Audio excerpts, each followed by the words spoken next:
हीरापुर नाम का एक गांव था जहां पप्पू नाम का एक व्यक्ति ढाबा चलाता था।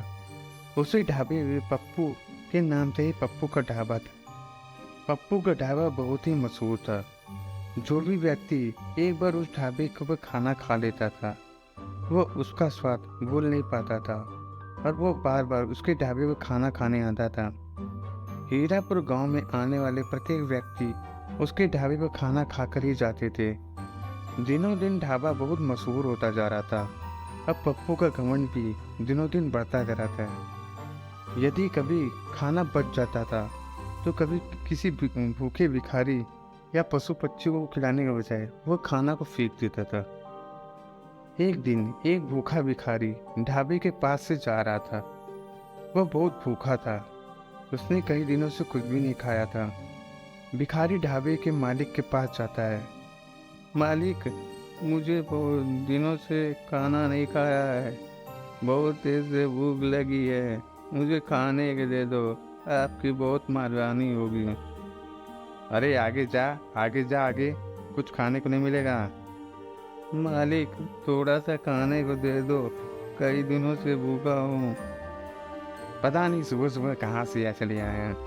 सारा दिन खराब कर दिया मेरा।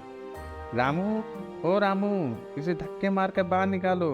पता नहीं कहाँ से आ जाते हैं। रामू भिखारी को धक्के मारकर ढाबे के बाहर कर देता है, लेकिन पप्पू को जरा भी दया नहीं आती है। भिखारी ढाबे के सामने ही भूख के मारे बेहोश हो गया। अरे मालिक, यह तो बेहोश हो गया। अरे तो मैं क्या करूं? तू इसे ढाबे के सामने से हटा। ग्राहक के आने का समय शुरू हो गया है। जी मालिक। मालिक, ओ मालिक, लगता है यह तो मर गया। अरे क्या बोल रहा है रामू?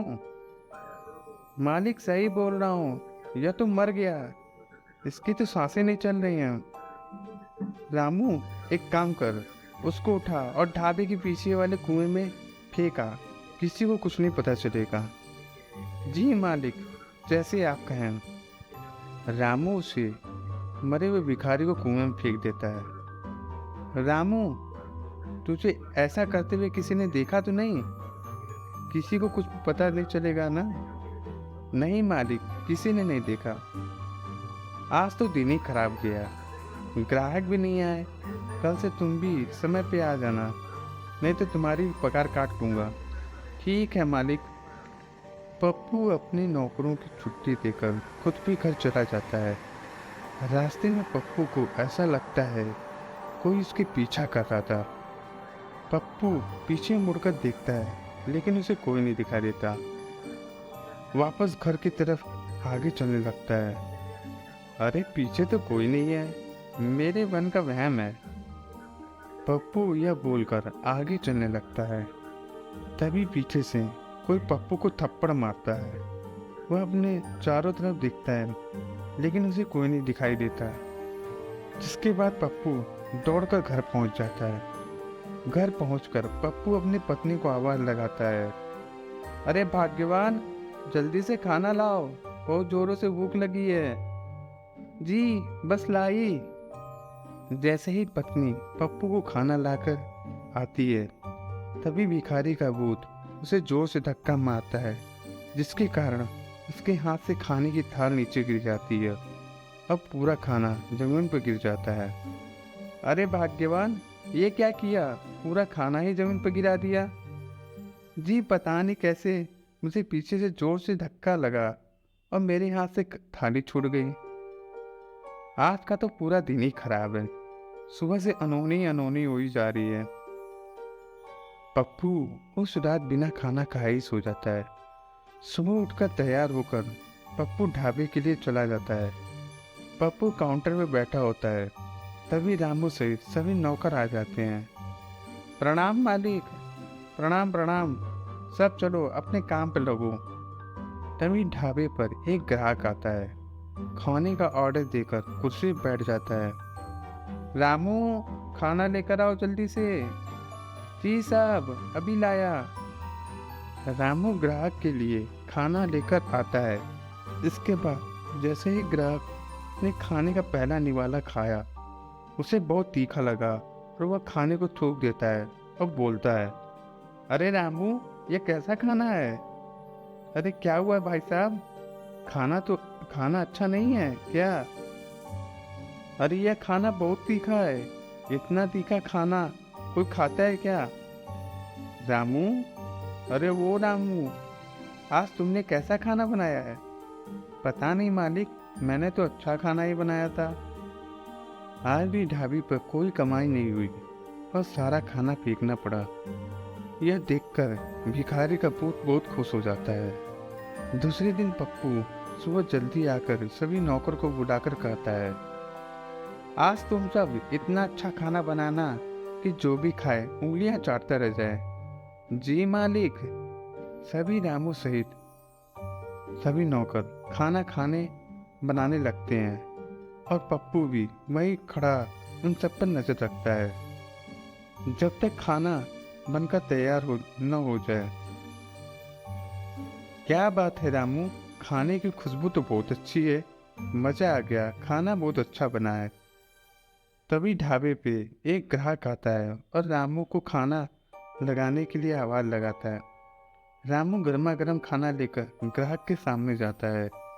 अरे वाह, खाने की खुशबू तो बहुत अच्छी है। लगता है खाना बहुत स्वादिष्ट बना है। जैसे ही ग्राहक खाना खाने शुरू करता है तभी उसकी रोटियां गायब हो जाती हैं। ग्राहक रामू को आवाज लगाता है, रामू, अरे ओ रामू, जल्दी आओ भाई। क्या हुआ साहब? अरे रामू, मेरी रोटियां गायब हो गई। अरे साहब, ये कैसे हो सकता है? आपको वहम हो रहा है। यह सब भिखारी का पूत कर रहा था। वही ग्राहकों को डरा डरा कर ढाबे से भगा रहा था और बहुत खुश हो रहा था। पप्पू को कुछ समझ नहीं आ रहा था क्योंकि यह सब रोज रोज होने लगा था। जितने भी ग्राहक आते, भिखारी का भूत उन सभी को डरा डरा कर भगा देता, उनको तंग करता। धीरे धीरे ढाबे की कमाई कम होने लगी और ग्राहक भी। एक दिन कुछ लोग हीरापुर गांव में होते हुए शहर जा रहे थे। तभी उन्हें रास्ते में पप्पू का ढाबा दिखाई दिया। उन्होंने पप्पू के ढाबे का नाम बहुत सुन रखा था, इसलिए सभी ढाबे पर खाना खाने के लिए रुक जाते हैं। वे लोग खाने का ऑर्डर देते हैं। रामू उनके लिए खाना लेकर आता है।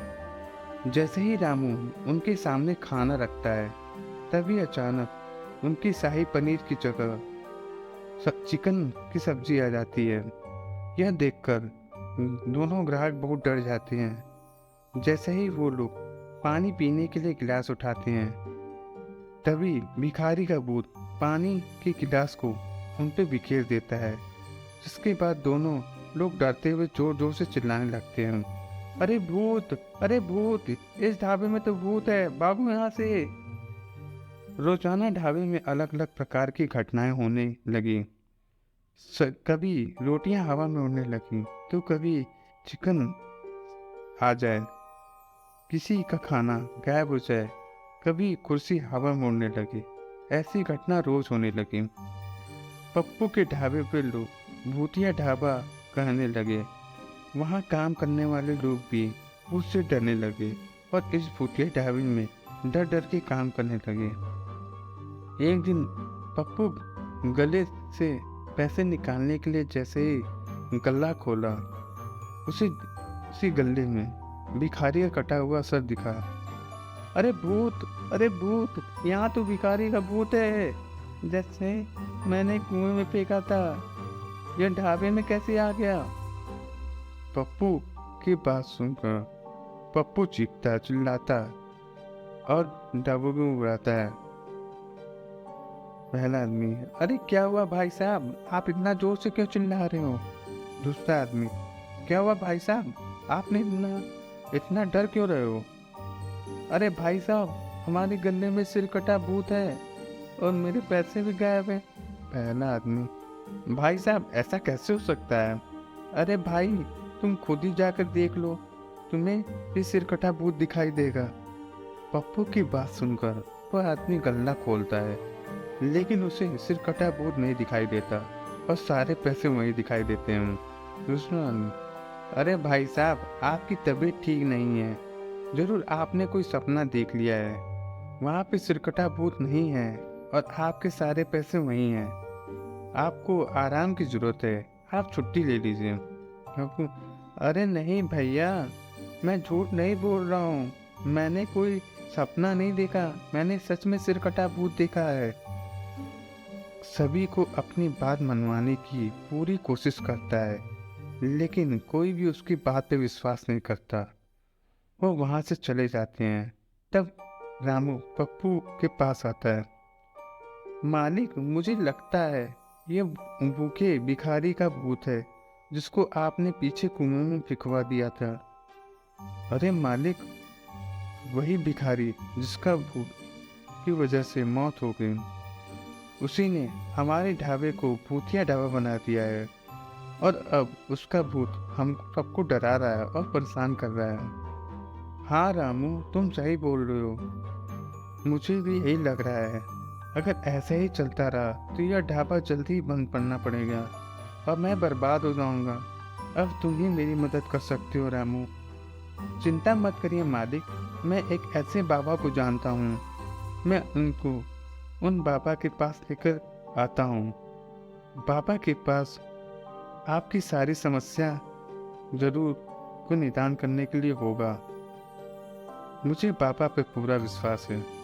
मैंने बाबा को नाम बहुत सुना है, वह सबकी समस्या का समाधान करते हैं। सुबह से अगले दिन सुबह रामू अपने मालिक को बाबा के पास लेकर जाता है और अपनी सारी समस्या बताता है। बाबा, मूर्ख मनुष्य, यह तुमने क्या किया? एक भूखे भिखारी को तुमने हत्या कर दी। भूख की वजह से उस भिखारी की आत्मा तुम्हारे ढाबे भटक रही है और तुम्हें डरा रही है। बाबा, मेरी रक्षा करो, मुझसे बहुत बड़ी गलती होगी, आगे से मैं ऐसा कभी नहीं करूँगा। बाबा, मुझे माफ़ कर दो।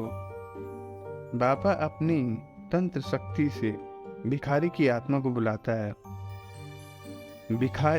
भूतिया भिखारी, यदि कोई भी मुझे परेशान करेगा तो मैं उसे मार डालूंगा। हा हा हा हा। पप्पू, मुझे माफ़ कर दो, मुझसे बहुत बड़ी गलती हो गई। मैं आगे से किसी भी भिखारी को भूखा नहीं जाने दूंगा, किसी को भूखा नहीं रहने दूंगा।